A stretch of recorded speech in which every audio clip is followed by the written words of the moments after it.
What's up, everyone?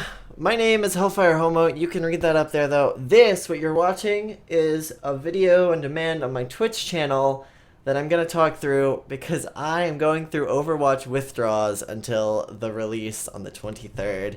It's still 2 days away from when I'm recording this, and I'm like an addict. I'm shaking, my palms are sweating, I'm dreaming about plays. I'm content starved, and so I'm assuming there's some more people out there that are as well. So I'm gonna go ahead, talk through just a play that I found on my VODs, because my most played. First of all, I wasn't one of the players who had access to this for months. I'm not like one of the competitive Go Shoot Gamers covered pros. I've had access to this, I think, for 1 day longer than the open beta. So I'm by no means a super pro. But when the open beta was out, I got a ton of play, and I got it to like level 50 something, just in those few days that it was open for open beta. I put 24, 25 hours into Tracer, and the more that I played her, the more I saw other people playing her in a way that I don't approve of. So I figured I would go ahead and share some of my plays, talk how I play Tracer and why I play her, how I play her, through with y'all. I'm not going to edit out my stupid mistakes or my deaths because I don't want to try to make it look like I'm a god player. I'm definitely not. I make mistakes just like the rest of everyone. So here I'm joining a little late, so the gate's already down, and I'm trying to join my team. You can see they already have a cap at 12%, and May ice walls me in.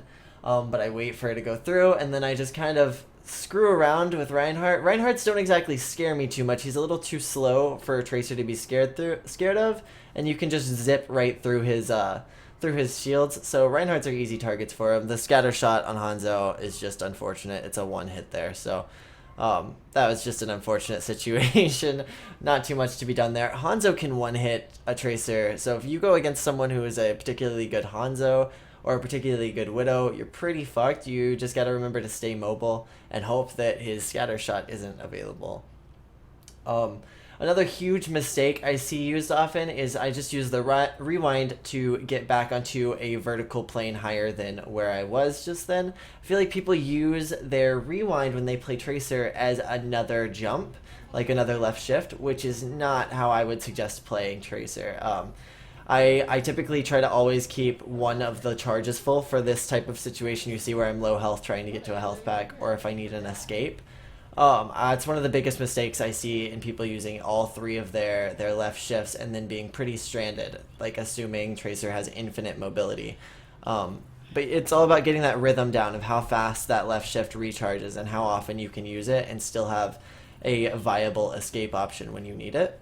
And rewind is not random, so is not directed. It's very, very much rewinding to where you were just previously of that. So I see players use it all the time in efforts to have an additional left shift, and then just finding themselves in the exact same spot that they've been fighting.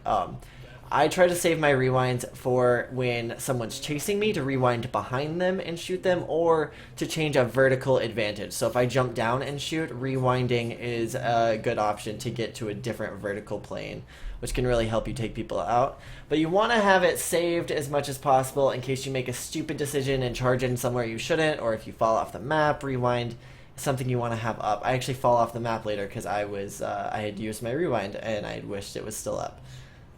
So I think it's right here, actually. Yeah, I rewind behind Reaper to shoot him, and then I try to take him out again. I'm pretty sure I fall off right here. Yeah, I take him out, and then, yeah, Reinhardt comes, so I freak out, and then I'm stuck. No rewind charge because I just used it to try to trick that Reaper, which I probably could have just done with my left shift if I had thought it through a little more.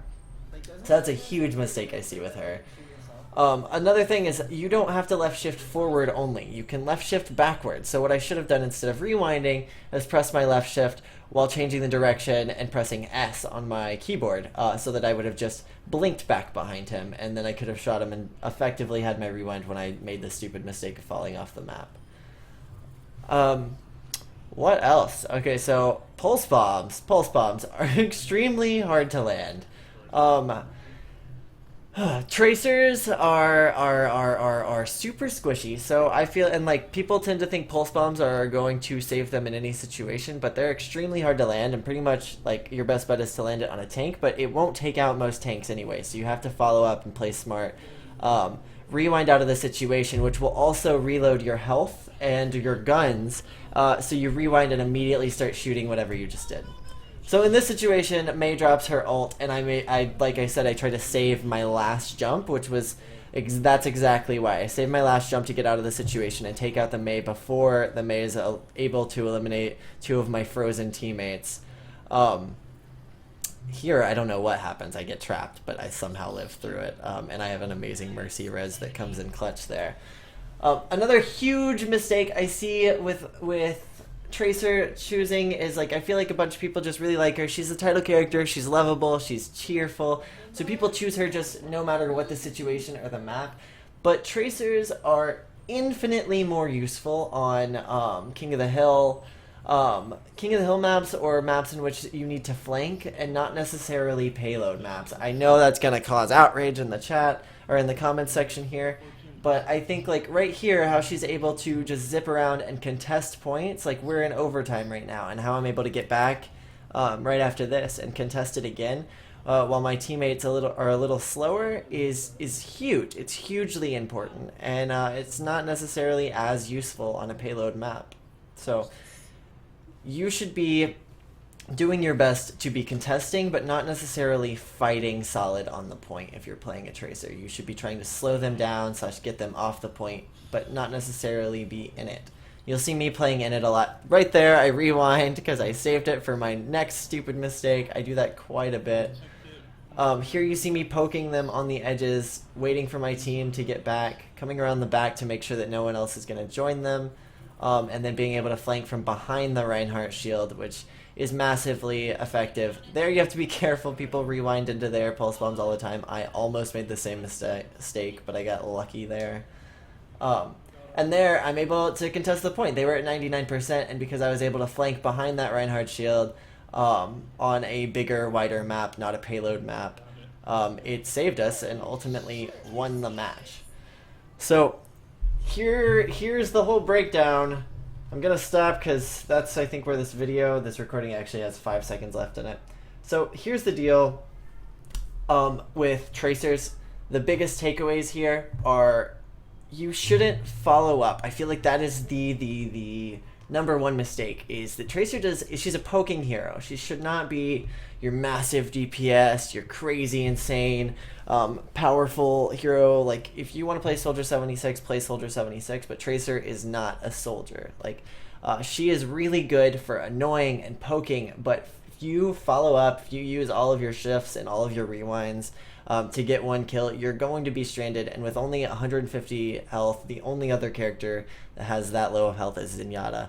If you follow up with none of those backups left, you're gonna die, and it's completely avoidable. But if you're able to poke people and slow them down and annoy them and flank them, and play her a little smarter rather than just impulse, if you give it a little thought, she's massively effective on these types of maps. She's my favorite hero for sure, and I just wanted to share some of my gameplay with you. So I hope you enjoyed it. Hit subscribe if you want to see some more Overwatch content. I'm addicted to this game. I'm gonna be streaming it with my team at least 5 nights a week for probably 4 hours a week, which when I'm saying it now sounds ridiculous, but it's so much fun, and I love playing it, and I love sharing it and chatting with you guys. So thanks for checking it out, and yeah, I'll see you next time.